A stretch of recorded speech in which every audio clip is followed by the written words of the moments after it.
In the year after having COVID, there's a virtual doubling of the rate of heart attacks. How did COVID-19 change your body? Maybe you had COVID and you're suffering. How can someone know if they have long COVID? What are the most common symptoms, Leo? Well, I think there are two things to really be aware of. There's what is being defined as the long COVID syndrome, and that has many different faces to it. But there's something else that happens with COVID-19. And my approach has been not so much to ask the question, do you have long COVID? But rather, how did COVID-19 change your body, impact your physiology, and how is that relevant to your present state of health and the health problems that you have? And there are people who are really disabled as a result of COVID. Often they get sick with COVID, and in the early days at least, they would get sick and they would not recover. That is, they would partially recover, but they'd go on to stay impaired in their functioning in some way and symptomatic. More recently, there's been this phenomenon where people seem to get over COVID. They might even have a mild case. And then over the next several weeks or several months, something else happens. They get another infection, and all of a sudden they crash. And the crash may take two forms. It may be that you're back to having symptoms that you had with COVID, or that you have a whole new set of symptoms that didn't even seem to be part of COVID. And of course, the symptoms that get attention, as they should, are fatigue, brain fog, and shortness of breath, impaired exercise capacity. And I think the shortness of breath is a phenomenon that I've seen a lot of patients with. And it usually goes like this. Person is limited in their ability to do things just because their breathing is impaired. They see cardiologists. Cardiologists say there's nothing wrong with your heart. See pulmonologists, there's nothing wrong with your lungs. The problem there, most of the time, is that there's an impairment in the circulation to the lungs, which is very hard to measure.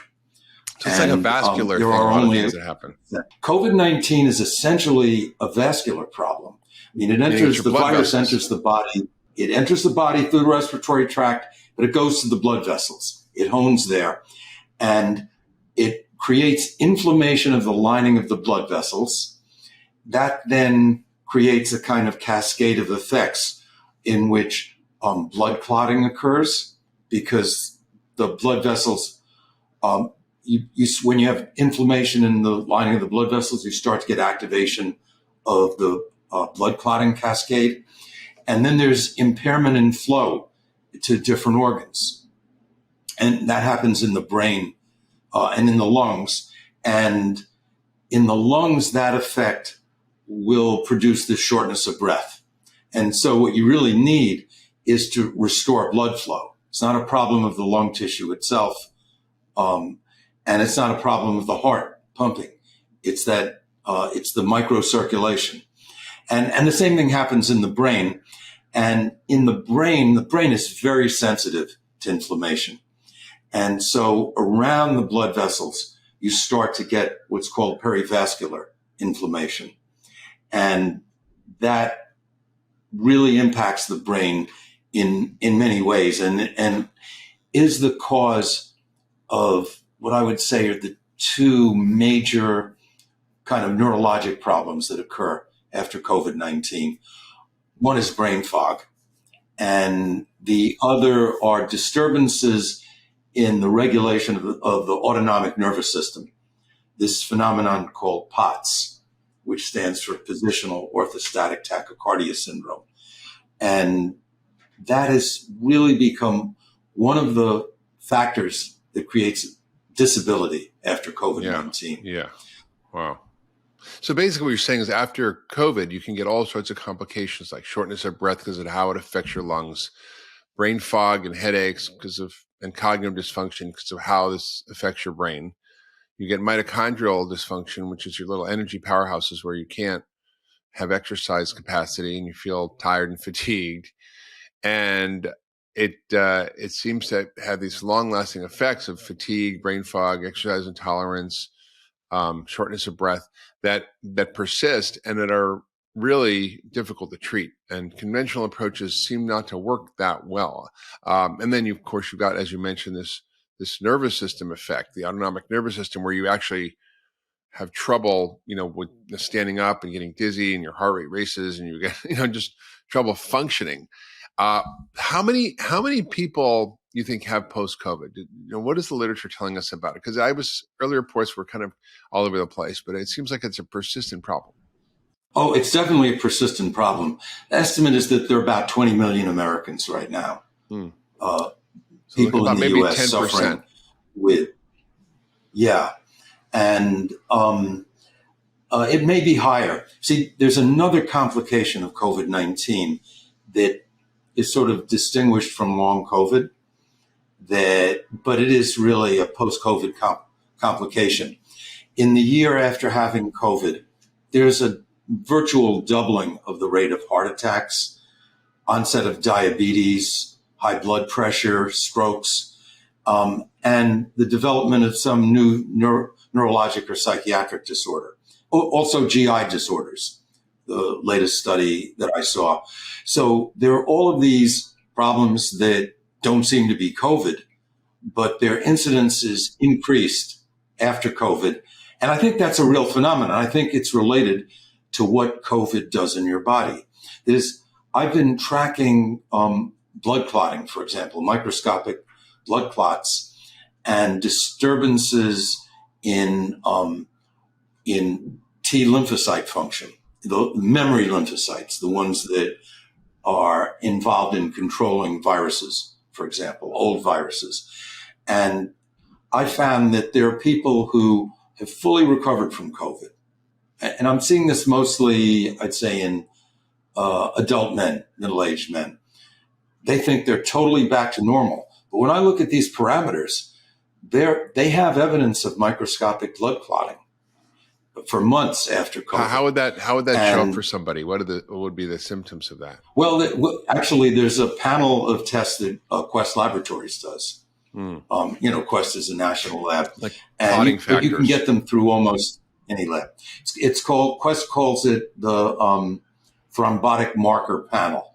Now, you can't use that name with other labs because they'll change it, but it's a measure of 4 indicators of blood clots. It's very sensitive, and it's something that I've used for years in trying to evaluate people with certain kinds of chronic inflammatory disorders and chronic fatigue syndrome.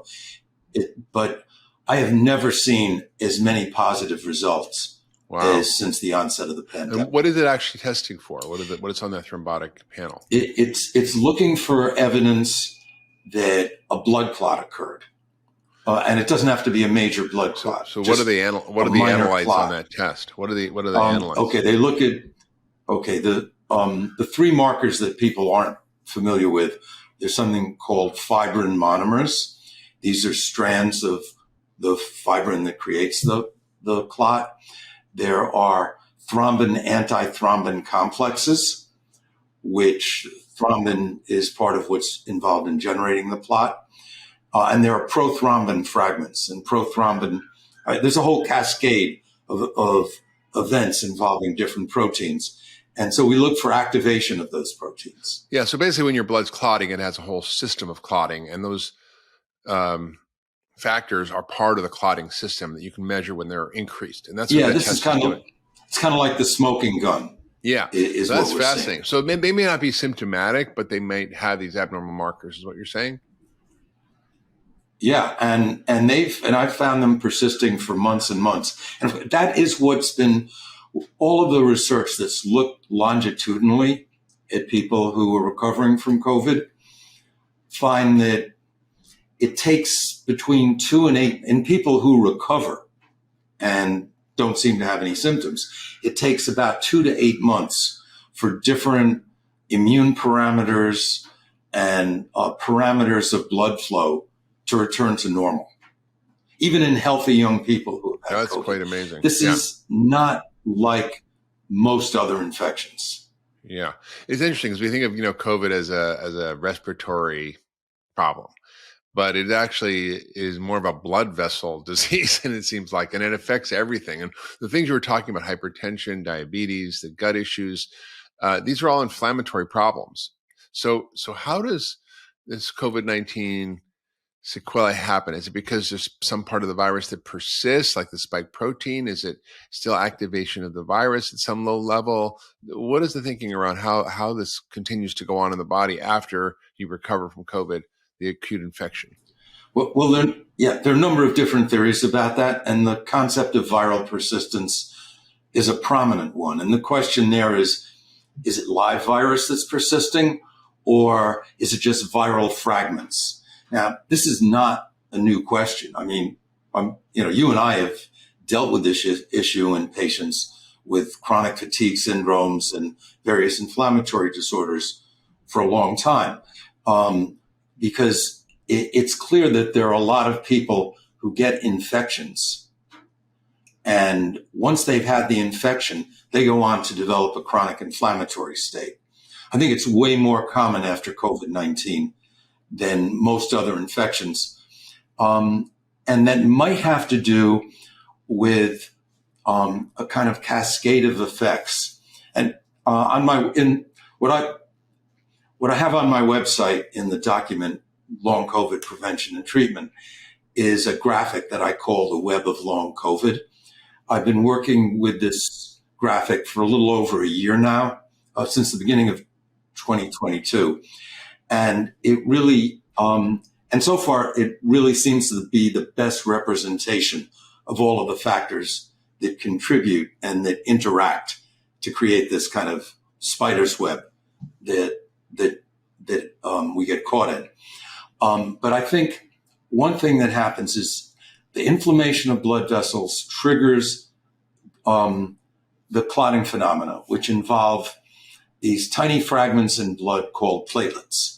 Platelets are involved in clotting. They clump together.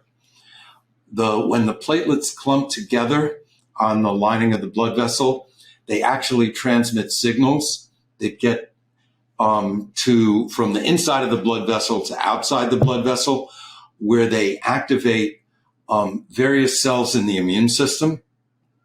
And that phenomenon keeps the cycle moving forward. And it's aggravated by many things. And then it impacts on the immune system. And so the big question, research question, is to what extent is there just something that triggers the chronic inflammation that doesn't go away? And to what extent is there an ongoing presence of the virus in the body? And actually, I think both occur. And sometimes the virus is live, and the main place where it's living is in the GI tract. And sometimes the virus is no longer live and replicating. They're just fragments. They may be in the lining of the GI tract, for example. There's this really interesting study which tells us a lot about this phenomenon. People who were getting routine colonoscopies after COVID-19, when you get a colonoscopy, they do biopsies of the tissue. These were people who had inflammatory bowel disease, so they were doing, but they weren't symptomatic. They were quiescent inflammatory bowel disease. And what these researchers found was that in people who had long COVID symptoms or post-COVID symptoms, they could identify fragments of the virus in the biopsies, whereas people who had fully recovered and had no issues, they couldn't.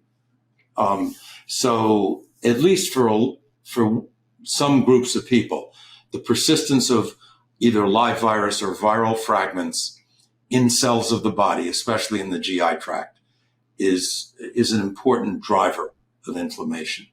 So this is really this whole chronic inflammatory process that happens, right? That's triggered by this persistence of the virus or particles of the virus or some cascade that starts at kind of as a feed-forward cycle that you can't get out of. Right. And then there's this research from Italy that I would love to see confirmed by other researchers, but it changes the whole concept of where that virus may be hiding in your body.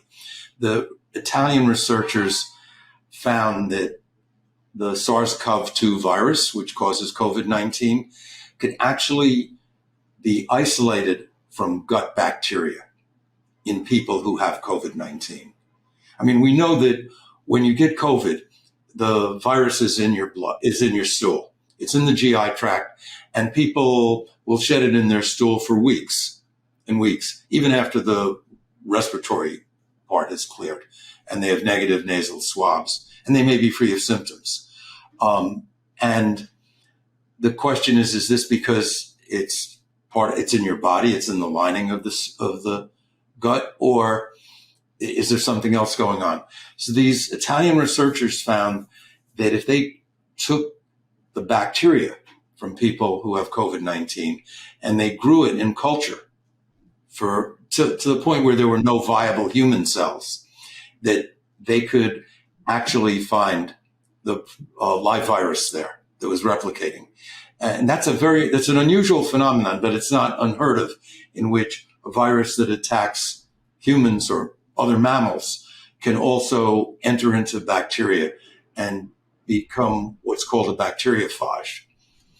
What's especially interesting about those findings is that the bacteria that are most infected by the virus are the important beneficial bacteria that are also depleted by having COVID-19. And I think when we talked about this before, Mark, I had mentioned this bacterial species, Faecalibacterium prausnitzii, which is it's a keystone species that's anti-inflammatory. It's a major producer of beneficial short-chain fatty acids in the gut that are not only anti-inflammatory in the gut, but throughout the body. And they even help the brain repair and restore itself. And this particular bacterial species is decimated in the course of COVID. People who recover from COVID, they have a normalization, a return to normal of the levels of F. prausnitzii. People who develop long COVID are depleted of F. prausnitzii. And if you look at people at the time when they're just recovering from the acute infection, the levels of F. prausnitzii and a couple of other species and the production of beneficial butyrate, that is reduced in people who get long COVID, and it's normal in people who don't. So that's and that reflects something that COVID-19 is doing in the gut. So you think that people don't have this particular bacteria, and that's why they're susceptible to long COVID, or is it the COVID that actually interferes with the bacteria that reduces its benefits? Well, that's the question. Originally I thought, well, because F. prausnitzii is really an important beneficial bacteria, that maybe the people that go on to get long COVID are those who lack it to begin with. But the more recent data indicates that that the level of F. prausnitzii drops, at least during hospitalization, while you're in the hospital. It's not impaired to begin with. It drops while you're in the hospital with long COVID. And in outpatients, the people who recover have normal levels. The people who go on to long COVID don't. There's also, and so this gets into another aspect of COVID. I talked about the blood vessel aspects. There's this as yet understudied but important effect in the GI tract, where there is a marked dysbiosis associated with long COVID. What's interesting is it's similar to the dysbiosis that occurs in chronic fatigue and ME, CFS-ME. There's a leaky gut. There's a loss of these butyrate-producing bacteria that are beneficial. There's also an overgrowth of some toxic bacteria. And one that in the study that looked, the one prospective study, it said, okay, we're going to look at the gut microbiome of people who have just recovered from acute COVID. And we're going to see what happens down the road, 6 months later, who has long COVID and who doesn't. And the one marker was the loss of F. prausnitzii and the loss of butyrate production. But the other was an overgrowth of a species called Ruminococcus novus. And there were a few others. But this Ruminococcus species, actually, when I saw that at the same time, I found some data indicating that Ruminococcus produces toxins and neurotoxins. And the effect of these neurotoxins in experimental animals is to accelerate the rate of age-related decline in brain function. Now, all of the researchers looking at the effect of COVID-19 on cognitive function are basically saying it looks like an acceleration of age-related decline in cognitive function. I don't believe in age-related decline in cognitive function, by the way, but it doesn't. Being 80 years old, you're smart as ever. So right. I think you're doing okay. I don't think it happens in humans if they're healthy, but it's there's not that many of us left, though. There's not that many healthy humans left. Right. So this substance called isoamylamine, which is produced, can do that. So what we have basically are the effects of what we'll call postbiotics. Postbiotics are substances made by gut bacteria. They may be beneficial, they may be toxic. And so you get into an imbalance in the production of postbiotics that occurs with COVID and is probably part of the long COVID syndrome. So that's another area that really needs to be addressed, is how do we restore a normal, healthy gut microbiome after COVID? That's a really important point, because I think most people don't understand how important your microbiome is to your overall health in terms of your immune system, inflammation, cognitive function, mood, so many aspects. And what you're talking about are something called postbiotics, which are essentially metabolites of bacteria. They're compounds that bacteria produce in the gut that then are absorbed and affect our entire biology. And so we could actually start to measure, the relative amounts of different postbiotics.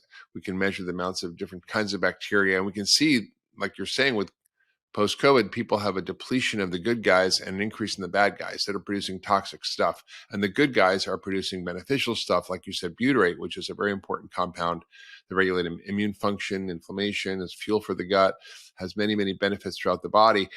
And you need the good bacteria to produce this. So that's depleted. And then at the same time, these toxic bacteria kind of emerge and start to take over, which is driving more inflammation. So it just seems like a vicious cycle. You talk about this web of long COVID. I think it's really important, and it sort of explains, why we're seeing all these inflammatory problems. Like you talk about how the people are twice as likely to get diabetes, heart disease, high blood pressure, GI problems, neurologic issues, stroke, neuropathy, psychiatric issues like depression when they have had COVID. And that, that is all can be explained in my mind through this underlying biology of inflammation. So is that how all these conditions are related to COVID-19? Yeah, I think so. And I think the two areas that really need to be focused on the most are the circulatory issues that I mentioned, and then the gut dysbiosis. And there's an interesting study. I don't think the final version has been published yet. But it was called the COVID Out study. It was a large study that looked at people at acute COVID-19 and who were given 3 different alternative treatments, that is, not standard treatments. One was ivermectin. The second was a drug called fluvoxamine, which is a kind of antidepressant that was getting a lot of attention as a possible treatment for acute COVID. And the third was metformin, a drug that's ordinarily used to treat diabetes.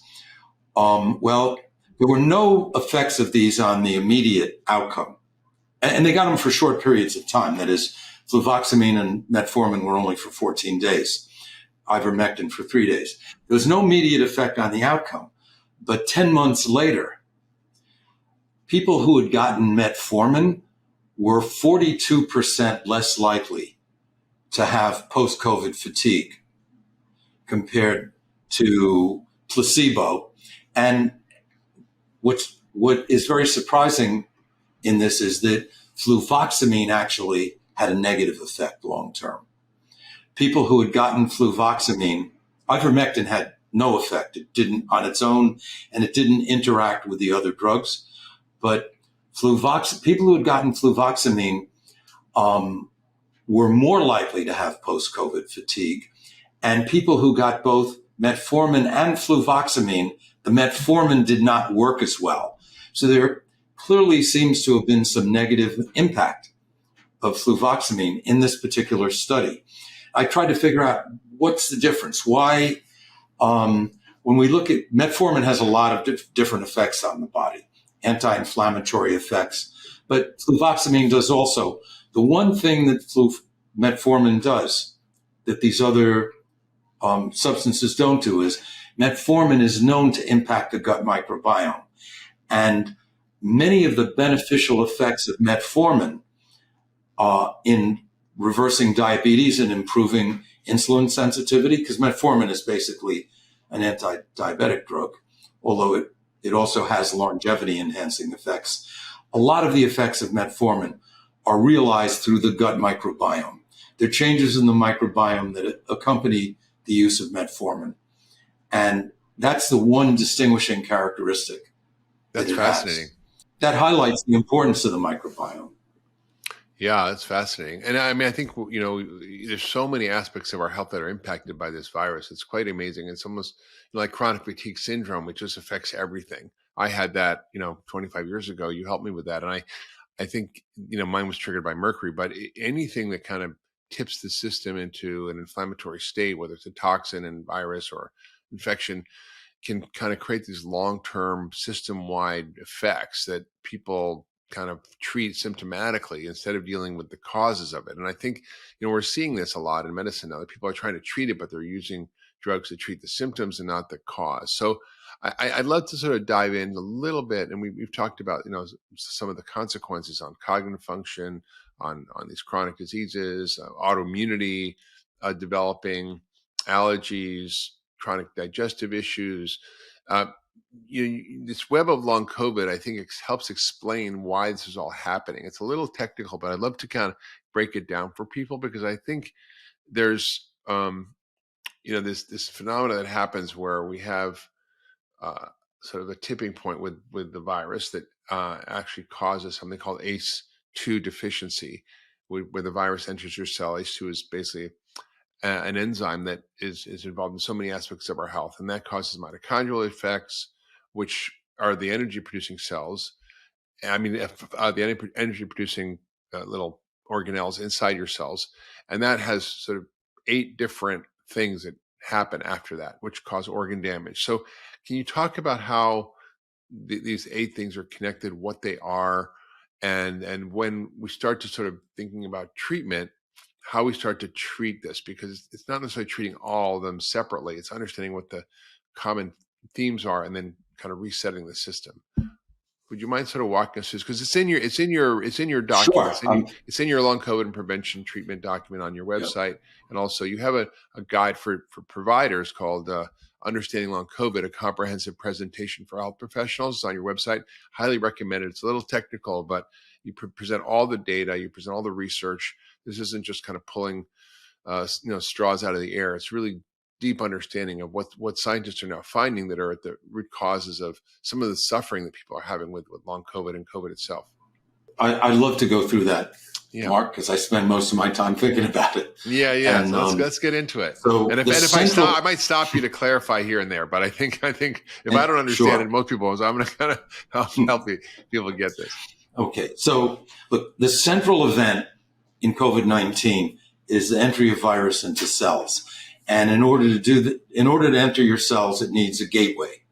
And the gateway for most cells, not for all cells, is this enzyme called ACE2, which was only discovered around 25 years ago.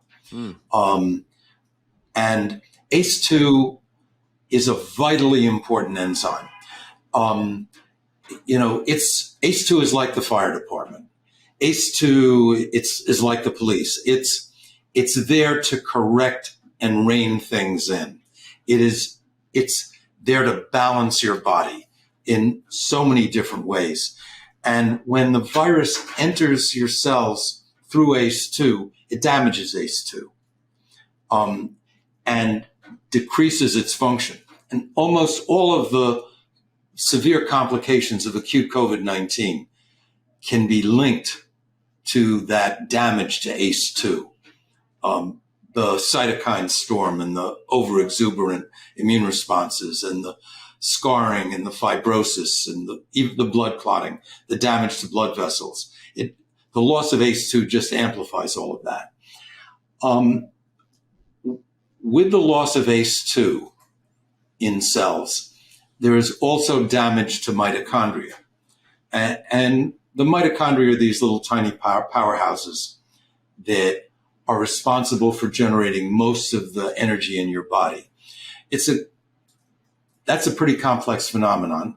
And it's not only ACE2 deficiency that causes mitochondrial damage, but it's clear that ACE2 deficit and mitochondrial dysfunction persist for months after they are part of this disturbance in function that occurs for months after a person recovers from COVID-19. So the foundation for the program that I use with my patients that I describe is trying to restore ACE2 activity and mitochondrial function. Mitochondria are especially in the immune system. Mitochondria are especially important in restoring immune function back to baseline, to homeostatic conditions. They're, strangely enough, it's the anti-inflammatory response that is most dependent on mitochondria, not the pro-inflammatory response. The pro-inflammatory response actually damages mitochondria, and it does it for a purpose. So when there's a lot of inflammation going on, metabolically, the immune cells are acting like cancer cells. And you need to bring that, you need to restore mitochondrial function for the restoration of homeostasis. So that's at the center of the web. Now, disturbances in mitochondrial function and ACE2 create all the strands that go out from there in one way or another, sometimes directly, sometimes indirectly. And the first strand is the one that I mentioned. It's inflammation of the lining of blood vessels, which then contributes to the clotting phenomena, which is the second strand, these microclots. Microclots have gotten a lot of attention. I think they're important. But you can't really understand the microclot phenomenon unless you understand that it's the blood vessels that are promoting the microclots. Yeah, so the inflammation is driving the clotting, basically, right? The inflammation of the blood vessels. Yes, it's the inflammation, and specifically the inflammation. Yeah, and specifically the inflammation at the lining of blood vessels. And then that begins to attract different and impact different kinds of cells. And so we have an exaggerated response and dysfunction in the immune system. And there are 4 different types of cells in the immune system that make up the next 4 strands in the web. One that is very important that we haven't spoken about, but in people who are really sick and are not responding well, I think it's critical. Those are mast cells. And there's a condition called the mast cell activation syndrome. it's been getting increasing attention, certainly in functional medicine over the past several years. Mast cells are these large, kind of primitive cells that don't circulate in the blood. They're in the tissues. And they release a couple of hundred different chemicals, including histamine. Now, the role of histamine in long COVID has gotten some attention because the use of histamine blockers, drugs like Pepcid, have been used to treat it. And low histamine diets have sometimes been used. If you look online and you go into chat rooms, people will talk about the benefits of low histamine diets. There's this phenomenon of mast cell activation that occurs, and it's very much tied in with POTS and with some of the neurologic dysfunction that occurs.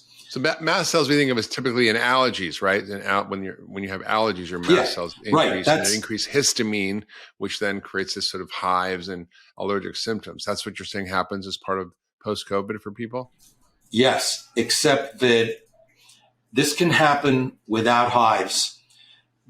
Mast cells in the skin, for example, are very different from mast cells around blood vessels. The mast cells around blood vessels or in the GI tract, they react to blood platelets and to blood clotting, whereas the skin mast cells don't. So this whole blood vessel inflammation, blood clot phenomena, that can impact your gut, or it can impact your organs, internal organs, with no effect on your skin. You might have redness, but you're not necessarily going to get hives or the more obvious symptoms of mast cell activation. In my experience, I would say that the people who do not respond in a smooth way to the program that I use, or who are the most disabled, almost always have mast cell activation as what is taken over. And so you have to address that directly. You mean with antihistamines? Well, okay, so there's a whole series of things that are done.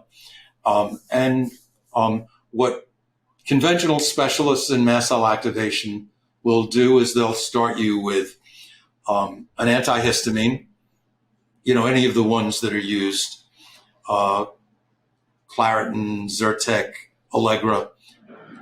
And sometimes those are helpful. Sometimes they're not. One of the rules of mast cell activation is that there are no rules.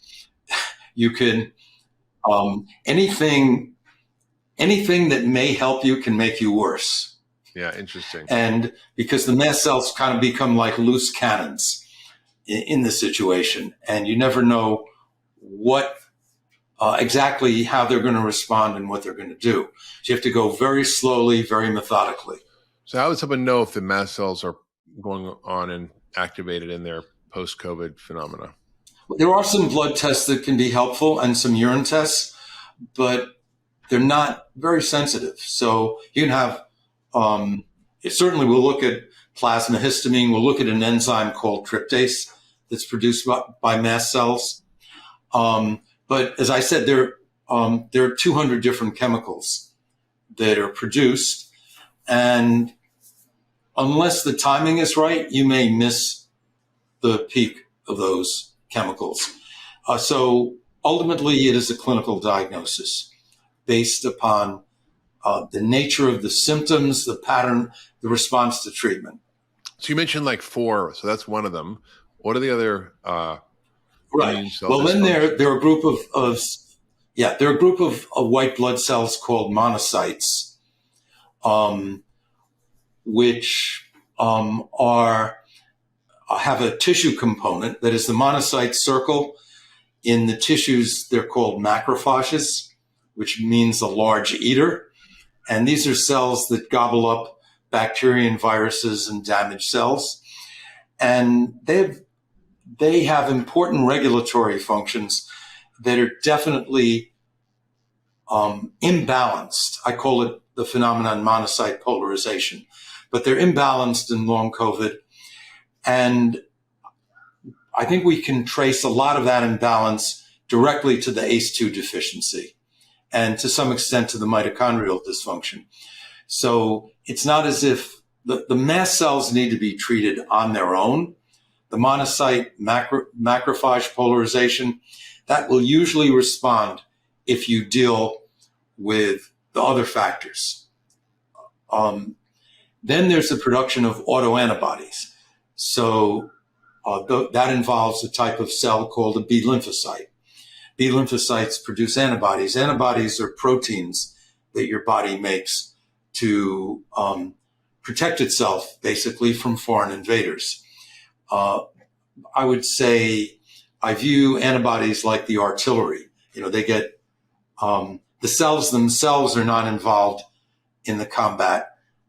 The cells produce these antibodies that fly like cannonballs to be involved in the combat. And one of the phenomena that occurs in COVID-19 is the production of autoantibodies, antibodies that recognize your own cells and components of your own cells. There are many reasons why this happens.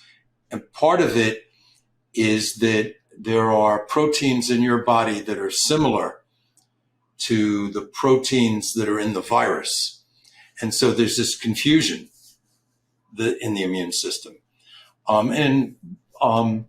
As many as 20% of people with COVID-19 may be making these autoantibodies. There's a lot of debate as to how significant they are. There's some people, because often the autoantibodies kind of need inflammation to be activated. They're just, most of the time, if the inflammation calms down, they're just there. They're not doing anything. But there are some people for whom they really become part of the problem.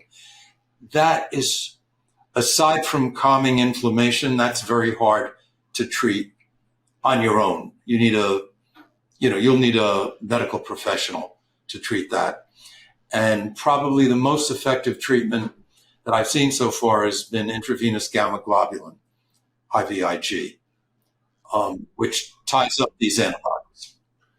So the antibodies, but you're giving antibodies with IVIG. So how does that work? Because you're giving immunoglobulins and you're trying to fight the autoantibodies.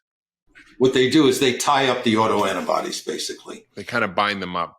Yeah, they bind them up. See, there's a complex phenomenon called immune networks in which antibodies recognize proteins called antigens, and they bind to them. But in doing that, they can damage your tissues. There can be fallout from that. Also, the antibodies can themselves act as antigens and stimulate other antibodies against them. And you get this kind of feed-forward cycle of antibodies to antibodies, and then antibodies to the antibodies to antibodies. And sometimes that actually helps to control inflammation and damps it down. But sometimes it aggravates the inflammation. It all depends on the specifics of the individual case. So that's a very complex area which no one can navigate on their own. We don't have the tools for self-care there. However... And you can measure these different antibodies, though, right? Yes. What are the common antibodies that we see? Well, the one that I've seen in terms of what you can measure through a standard lab, the ones that are most common are the antiphospholipid antibodies. And those are significant because they may be contributing. There's this phenomenon called antiphospholipid syndrome in which you get blood clots. So they may be aggravating the blood clots. But there are other antibodies that are only identified in research labs or in highly specialized clinical labs. There's like one lab in the US and one lab in Germany that will measure these. And some of these are antibodies directed against. Not specific to COVID-19, but they're autoantibodies. Some of them are. The ones that may be specific to COVID-19 are antibodies directed against ACE2. This was research done at the University of Arkansas. And these were functional. That is, they were interfering with ACE2 function. And they developed in people who had been hospitalized, in almost 80% of people. But in people who had relatively mild infection and were not hospitalized, about 5% of people. So they may play a role. However, most of these antibodies are only active if there's cell damage and inflammation. So if you can calm down the cell damage and inflammation, the autoantibodies don't make a difference. Interesting. And that's one of the goals. And then the fourth type of cell are the T cells, T lymphocytes. So T lymphocytes are kind of the generals of the immune system. They are the most evolved cells. They have the most complex sets of functions. And there are many different types of T lymphocytes, and one type can morph into another. And it is very clear that there's dysfunction of T lymphocytes in COVID-19, but it isn't clear exactly it may not be the same in everybody. And maybe the most intriguing study that I saw was a study from Northwestern University where they took people with what they call neuropasc. PASC stands for post-acute sequelae of COVID. It's another word for long COVID. And they took people with neurologic symptoms, which included chronic fatigue. I mean, the chronic fatigue is often a neurologic symptom. So they took people with fatigue, with POTS, with other complications, and they found that there was a major impairment of a group of T lymphocytes that are called TEMs, T effector memory cells. These are cells that are really important for antiviral immunity. They remember what you've been infected with, and they go after the cells that harbor them. And T effector memory cells are the cells that keep viruses in check. Epstein-Barr virus, for example. Yeah. Okay. Everybody in the world gets infected with Epstein-Barr virus during the course of their life. It never leaves your body. It stays in a dormant state, actually living in B lymphocytes. And what keeps it normal is the activity of these T effector memory cells. When those cells take a hit, Epstein-Barr virus gets more active. That's why antibody levels go up. And I think there's a widespread misinterpretation of the significance of increasing antibodies to EBV in people who have had COVID. So I've seen it even in people who are asymptomatic. It's a sign that the effector memory cells, the T effector memory cells, took a hit. Yeah, and so the B cell memory kicks in to keep the virus under control. It's a sign that you need to activate, that you need to support T effector memory cells. They happen to love fat. They love on fat. They run on fat, fatty acid oxidation. They don't like sugar, those cells. So you need to support them with an adequate amount of fat in your diet. Inflammation likes sugar, and cancer cells like sugar, and that metabolic pathway that is activated when the immune cells are multiplying fast, and that runs on sugar.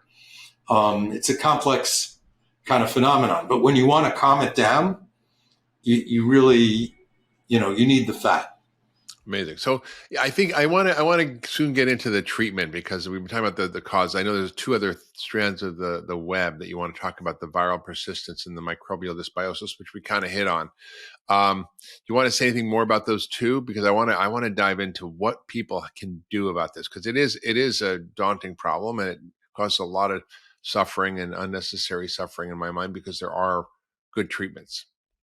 Yeah, I think there are definitely things that people can do. And of course, it starts with diet, which is really important. there's not one diet that works for everybody. But what we know is that the best way to correct the dysbiosis that occurs is with food. And the most important components of diet for recovery from long COVID or from COVID probably are a group of nutrients called polyphenols, bioflavonoids, and related chemicals that naturally occur in plants, in vegetables, fruits, especially berries, herbs and spices, teas. These play an important role in immune regulation, in curating the gut microbiome, and in regulating the kind of nature of the immune response. So a high polyphenol diet is important. I think it's important before COVID. It impacts how sick you get with COVID, but it's definitely important in recovery from COVID. Now, there are some, if you happen to have a mast cell problem, a mast cell activation problem, there are other types of diets that you may need. One of the characteristics of the people with mast cell activation problems is they're outliers. That is, everything that seems to be helping other people backfires for them. That's the main characteristic that they have. So they have to be, if you find that that's happening, that everything that helps your friends actually backfires on you, there are unpredictable effects. You're very sensitive to a lot of environmental factors or foods, and you can't make any sense of it. Look to mast cell activation as being the thing that got triggered that has to be controlled. Patterns of exercise matter. Yeah. I mean, basically what you're saying is, a lot of conventional treatment, just to kind of before you dive into what you're recommending, a lot of conventional treatment is pharmacologic based medications, and they have limited or marginal benefits. What you're talking about is a whole comprehensive approach is based on a functional medicine framework of how do we actually get to the root causes of long COVID, right? And the food is it's totally functional medicine. Functional medicine is the only successful way to approach long COVID. Because the problem with the conventional paradigm is it works. It says, okay, well, what disease do you have? It tries to split everything up into disease categories. And that just doesn't work for lots of chronic ailments. And it really falls flat with long COVID. Yeah. So take us through. You talked about restoring the microbiome with polyphenols, which I think is something people may not have heard before. I mean, we know about probiotics and prebiotics, but all these plant compounds are really important for fostering a healthy gut microbiome. Those bugs they like to eat fruits and vegetables, basically, right? So that's important. Yeah. Well, the term that I use is it curates. It shapes the microbiome. And the other thing, fermented foods. Fermented foods support the activity of these T effector memory lymphocytes. Things like sauerkraut, yogurt. Now, of course, if you have a mast cell problem, you may not be able to eat fermented food. So that becomes a tip off. Okay, I've got to go in that direction. I'm in the 5% that has to approach this differently. And of course, I'm very tuned into people like that because most of the patients that I wind up seeing are the ones that are the outliers and that fall into those categories. Probiotics can be helpful. In fact, there was a study, I think it was an Italian study, that used a multi-strain probiotic in people who were hospitalized with COVID-19. It was kind of a randomized trial. Some people who were hospitalized got probiotic when they had acute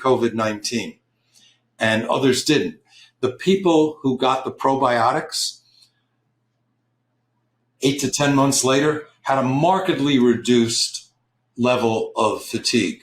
I think there was like a 40 to 50% reduction in fatigue and over an 80% reduction in severe fatigue.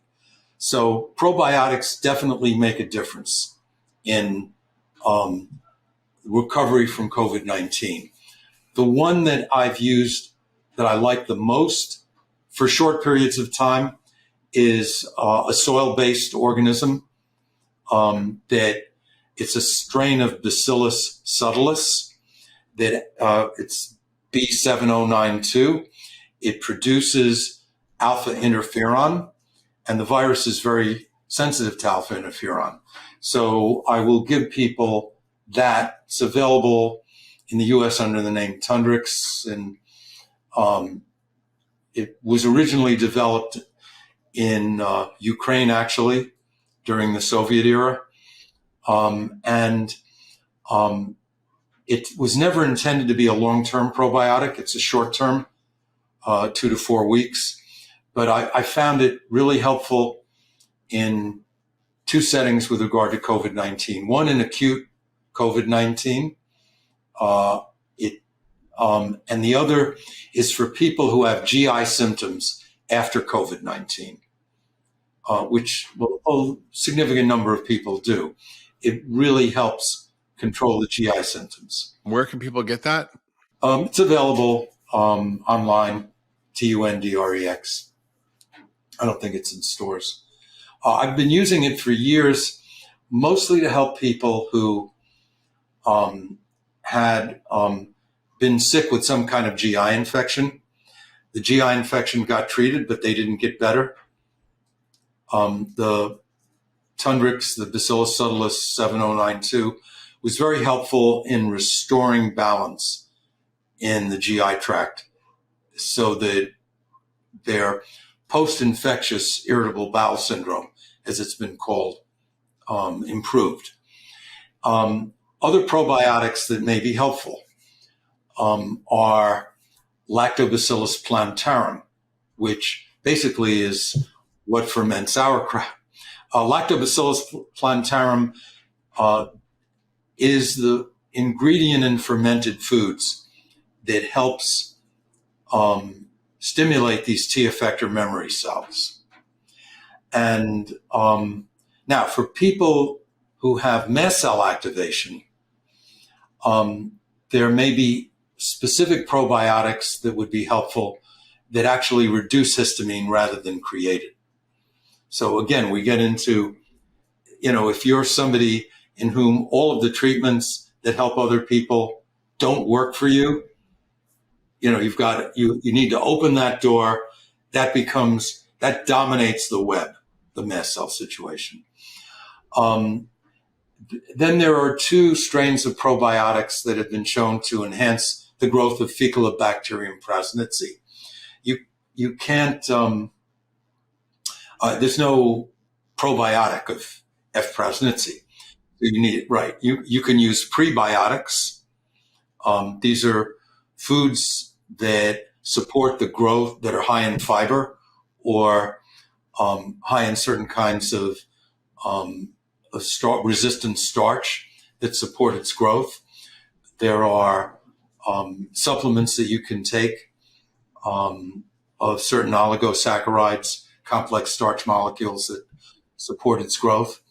So those 2 strains it's a strain of Bifidobacterium, and I listed all of these on the website. And another, so people are listening and they want to organism. know about what to take, and they're listening to this and wondering, okay, how am I going to find these probiotics and where can I learn more? Please go to Dr. Galland's website, drgalland.com, and you'll see most of this on it. Right on the landing page, right at the top, is this document called Long COVID Prevention and Treatment. And I try to make it accessible to people who are not health professionals. There's a lot in there, but what I try to do is to walk readers through the different steps and also deal with some of the specific problems that can't be dealt with just by dealing with the with the fundamentals of the web. Yeah. So you talk about, the establishment of a healthy gut microbiome as a key part of getting better. So it's really what we've been doing in functional medicine for a long time, is how do we restore a healthy gut microbiome? But there's specific tips you provide in there about specific probiotics and specific prebiotics that can really help to do this, in addition to the things we typically normally do. So that's really important. You talk about some of the other ways of addressing this in terms of viral eradication and addressing the antibodies, and sort of helping some of the problems that we have to treat specifically that are occurring from long COVID. Can you talk a little bit about that as well? Yeah, sure. So the issue of viral eradication. Not everybody has persistent virus in their body, but it's kind of hard. Right now, we don't have good tests for determining that. Uh-huh. And so there are some herbal protocols that I've used to try and ensure that the virus has been eliminated from your body as kind of as the foundation for moving on with restoring normal function. And so the Tundrix probiotic is part of that. There's an Indian herbal formula called Medicinals 9. I've had some very good results with. There are 9 different herbs in a liquid form. The main problem with it is the taste, but if you can get past that, it's really made a difference for a lot of my patients. And it deals with, aside from having antiviral effects, it deals with some of the strands of the web as well. There's a product that was developed in Israel called Tolavid. It's derived from a Chinese herb called red Cromwell root. It's been used for thousands of years in China. That works very similarly to the drug Paxlovid. And so, I've recommended that for a lot of people. It's not as if there's one formula that actually works for everybody, but that's true for all chronic conditions. So you're finding that herbs are very helpful with the antiviral effects, right? Yes, I will often start with, let's make sure that the virus is gone. Let's use the probiotics and these herbs for viral elimination. And then see where you are. While you're doing that, let's try to build up healthy gut bacteria with diet and with probiotics and prebiotics. You can compensate for the deficit of butyrate by taking butyrate, which is readily available as a supplement, and not necessarily very expensive. If you use sodium butyrate, for example, and let's try to restore ACE2 with not only a high polyphenol diet, but vitamin D, curcumin, and resveratrol.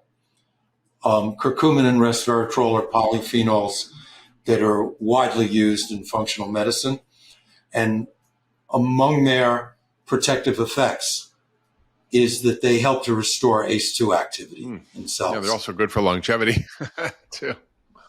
Yeah, they're good for a lot of things. I find they make the biggest difference early on. They're really part of the way that I treat people when they first have COVID. And then I try to use a person's symptoms as a guide.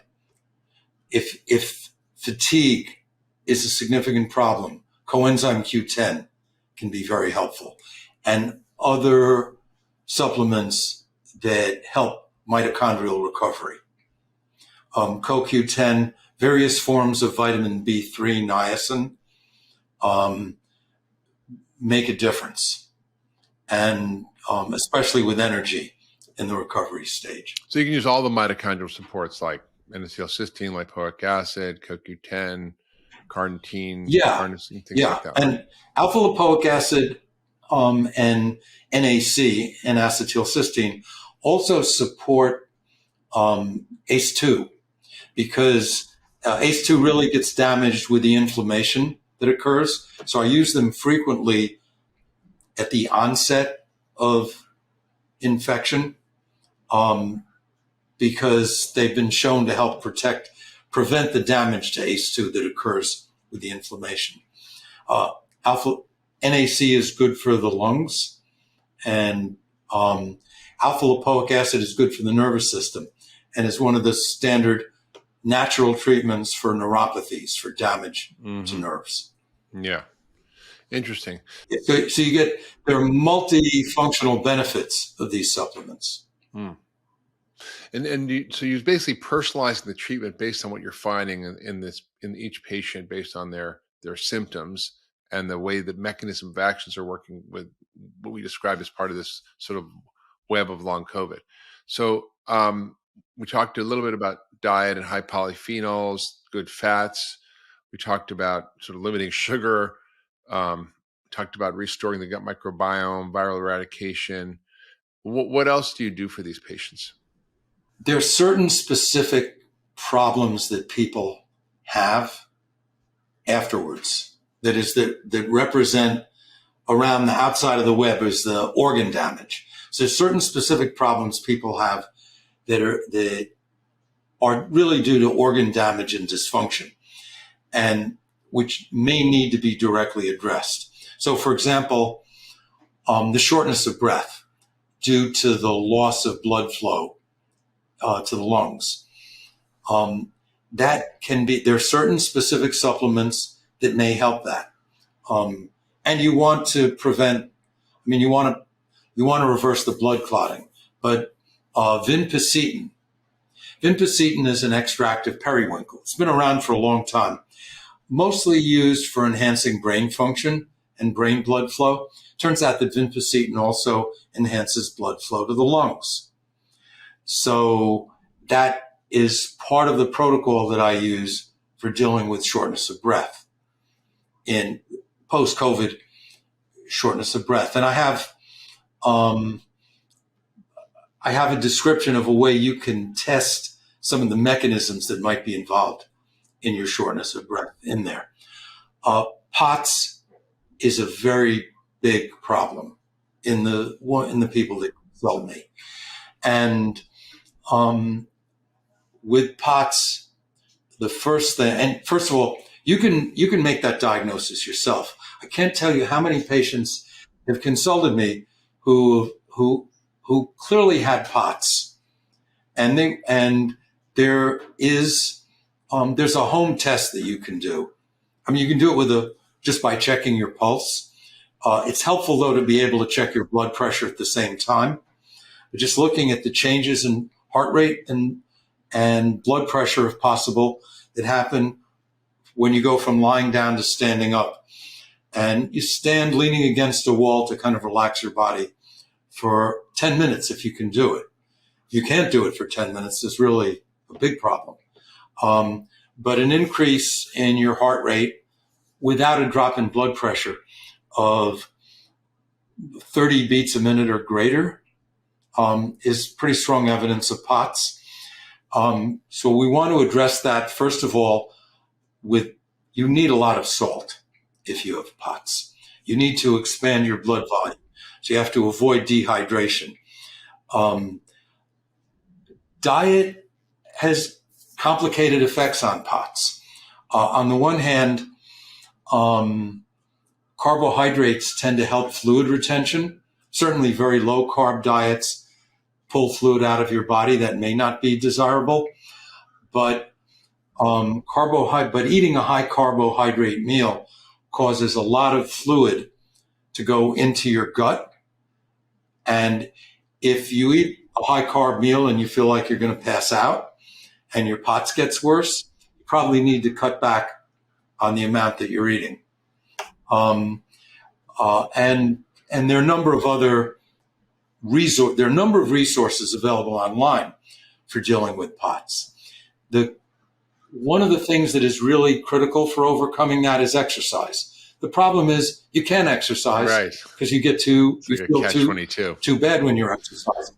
So I will often have people start with supine exercise, that is lying in bed, using resistance bands as a way to get started exercising and reconditioning, because deconditioning aggravates POTS. Yeah. So the bottom line here, Mark, is that there are really a lot of things that people can do to recover from this condition. And it's taken a long time for the medical profession in general, and even these special centers for that have been set up to deal with long COVID, to really become comprehensive. Yeah. So a lot of the traditional conventional medical centers aren't addressing all these issues. They're just treating them symptomatically with medication, but not actually curing them or getting these people better. Do you think these people can get better? People who are suffering from long COVID can fully recover, or is this kind of a lifelong thing? Oh yeah. People can. And I'll just give you one example of a woman who first consulted me, I don't know, maybe about a year ago, maybe a little longer. No, I'm sorry. It was less than a year ago, but she had gotten married a year and a half ago, and she was so debilitated with COVID at that time that she needed a wheelchair just to get through the airport. Wow. That was long COVID. About 3 months ago, she ran a 5K race and had no adverse effects. But you have to be very careful in building up. There's this other phenomenon which occurs in chronic fatigue fibromyalgia called post-exercise malaise. That name actually doesn't really represent how severe this is. Although exercise and conditioning is critical for recovery, there's some people who just can't do it because even normal amounts of exercise will set them back, not just for a day or two, but for weeks or months. I think that phenomenon is the result of nerve damage. And there's been some very interesting research done on that. And so I'm looking into ways of overcoming the nerve damage that creates this phenomenon of post-exercise malaise. IVIG may be helpful there. But I'm looking into peptide therapy. Yeah, so I want to ask you about, so before we close, I want to sort of talk about a few of the things that are out there in the kind of ether, which are around peptides, exosomes, plasmapheresis, ozone, things that people are doing that are a little outside the box that seem to be working for people. Right. I think ozone has to be done really carefully because ozone puts a lot of oxidative stress on the lining of blood vessels, and we already have inflamed blood vessels. Hyperbaric oxygen may be helpful and has been shown to enhance mitochondrial function.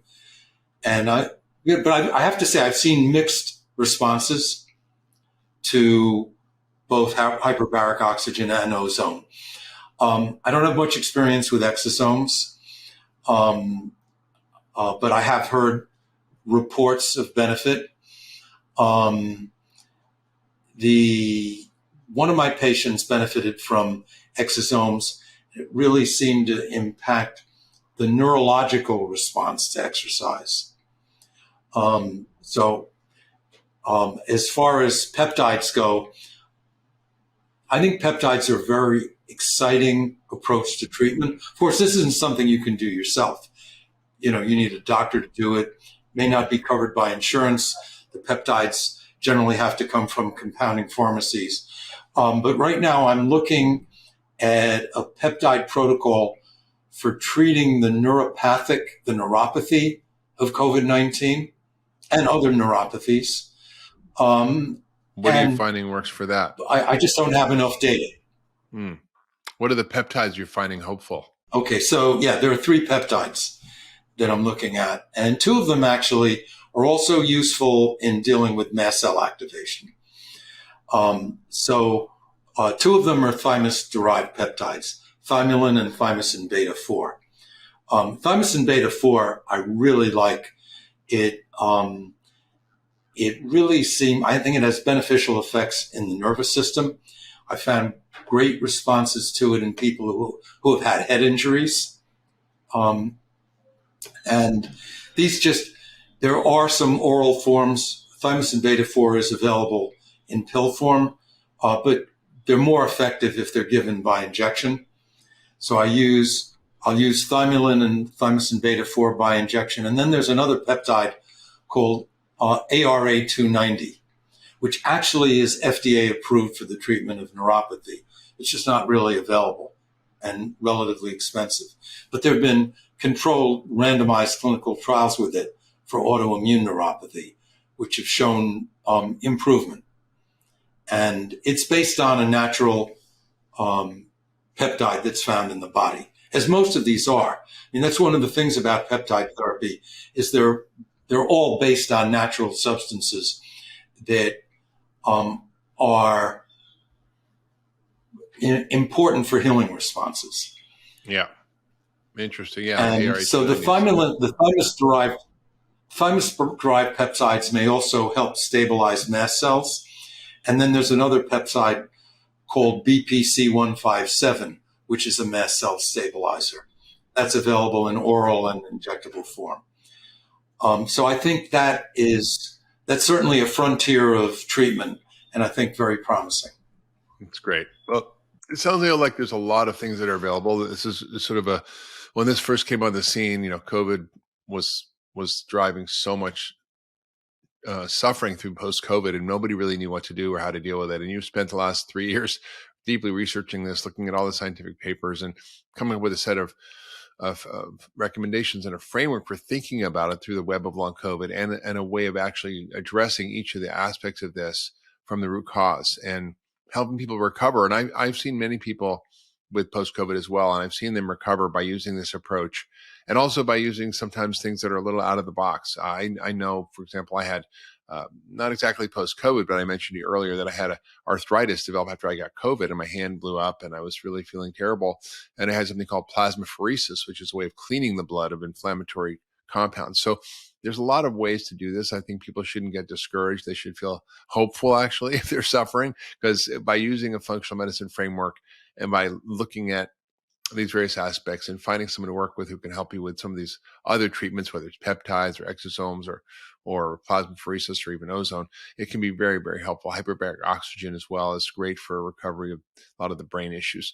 So people suffer, but they don't need to. And I think your work has really paved the way for a new way of thinking about how to deal with COVID and post-COVID syndrome, which is creating so much suffering. But there is a way out. And I think all of this is really in your website, drgalland.com, both a professional guide, which you've created for providers, as well as a guide for your average person who can kind of try to figure out how to navigate this, because they're not going to necessarily get this from their doctor. So are there any final thoughts you want to share about what we're learning, what's next, how we can kind of sort of take what you're doing and apply it?